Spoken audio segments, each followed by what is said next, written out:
रहता था। उसके पिता बड़े तपस्वी थे, धर्म कर्म में निष्ठा करने वाले थे, लेकिन हमने बताया कि संगात संजायते कामा, कुसंगत से कुबुद्धि बनती है। ऐसे किसी कुव्यापार को देखा, खराब जगह पर पहुंच गया, अश्लील हरकतों को देखा, उसका मन विचलित हो गया और वह विषयों का गुलाम बन गया, पाप कर्म करने लग गया। उसका जो कल्याण का रास्ता था उससे वह भटक गया। और कहा जाता है कि उसके यहाँ कुछ वैश्याएं भी आने लग गई, पाप कर्म से उधर पोषण होने लग गया। एक बार कुछ संत लोग उसके कुछ पूर्व के पुण्य कर्मां के उदय होने के नाते पहुंच गए, क्योंकि संत उसी को मिलते हैं जिसके पुण्य कर्म होते हैं।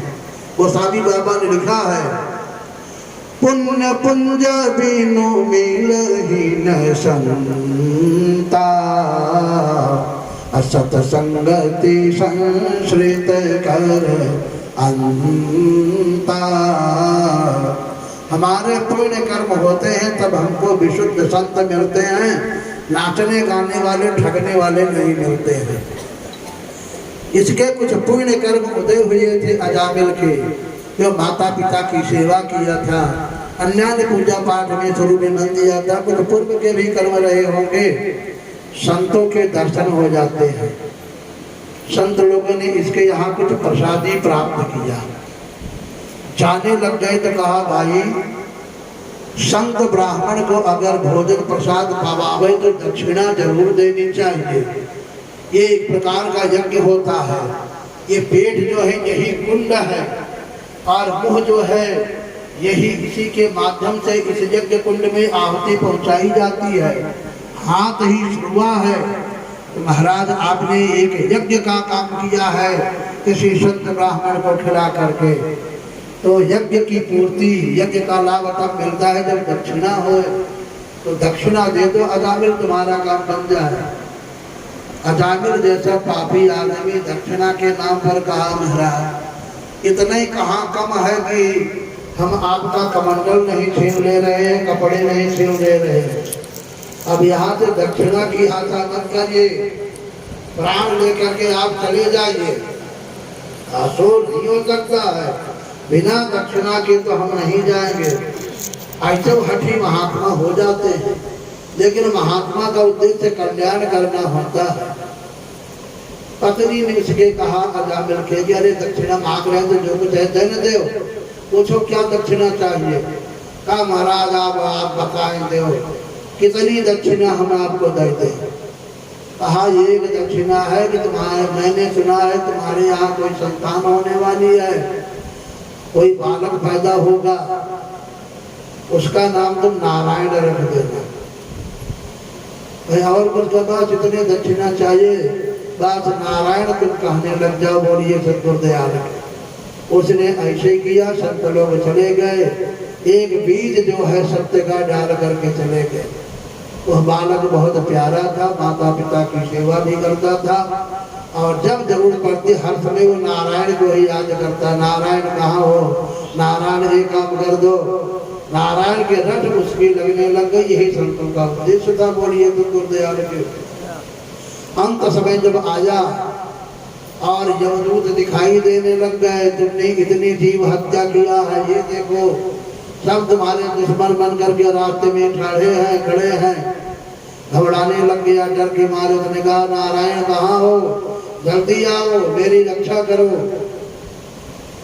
अब अंत समय की बात थे, जमदूत वहां पर पहुंचे हुए थे और विष्णु के दूतों ने सोचा कि हमको बुला रहे हैं।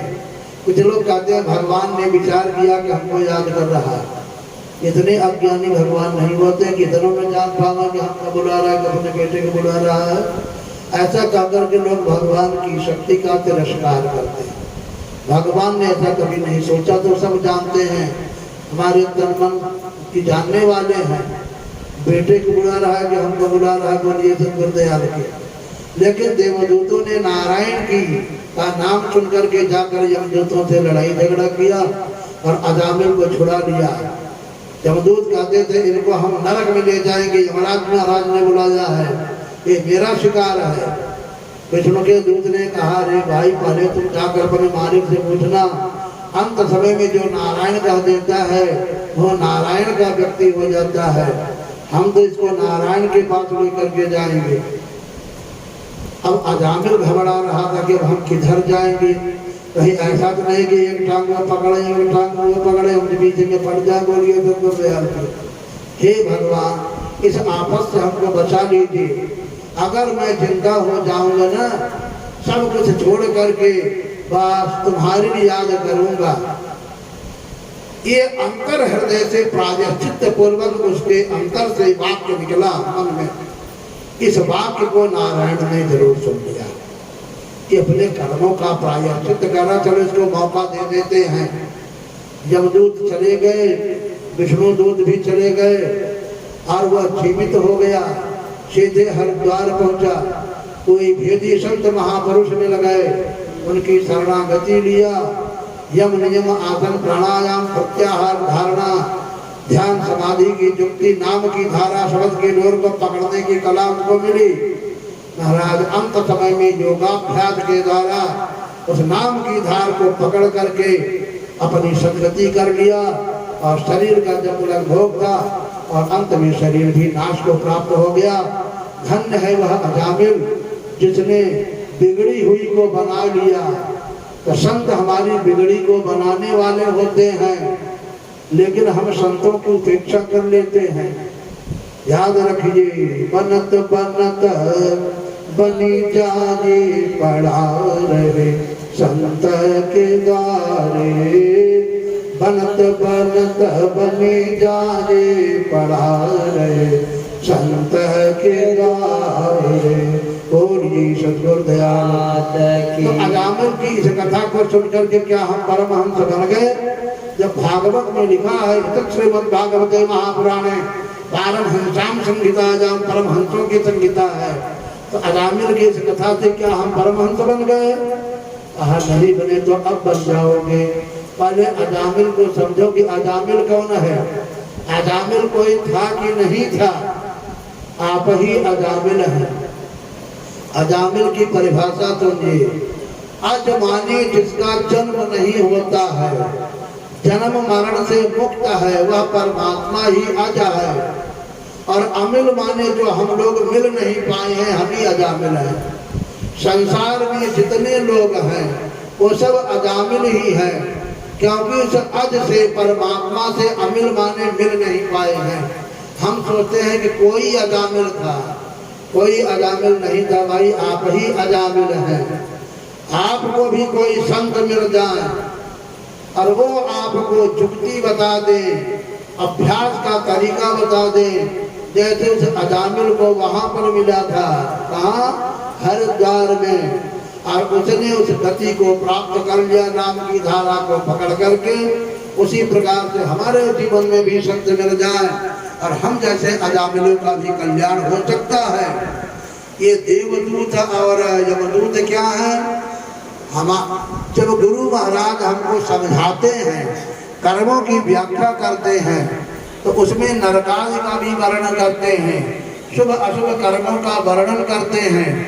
हमारे अंदर में भी भावनाएं कभी कभी आती हैं, कभी परमार्थी की और कभी विषयों की भावनाएं आती है।